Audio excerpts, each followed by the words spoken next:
আওয়ামী লীগের রাজনীতির আসলে কিভাবে মানে যেহেতু তারা এখন তাদের রাজনৈতিক ভাবে তাদের সংগঠনের কার্যক্রম নিষিদ্ধ আছে, সামনের দিনে তাদের রাজনৈতিক কোনো ভবিষ্যৎ আছে কিনা?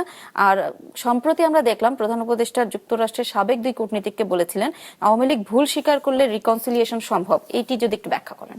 না, আওয়ামী লীগ তো ভুল স্বীকার করে না। 18 মাস গেল, এত বড় ওরা খুন খারাপি করলো। আর এমন না যে এটা আমরা চুপচাপ আমরাই বলছি, তা তো না। ইউএন তারা একটা ইন্ডিপেন্ডেন্ট রিপোর্টের মাধ্যমে দেখিয়েছে কিভাবে তারা খুনগুলো করেছে। তারও আগে ধরেন গুম করেছে হাজার হাজার মানুষ, 4 থেকে 6 হাজার লোক গুম হয়েছে। আপনার আপনি দেখেন একই জিনিস হয়েছে হচ্ছে এর ক্ষেত্রে এক্সট্রা জুডিশিয়াল মার্ডার হয়েছে।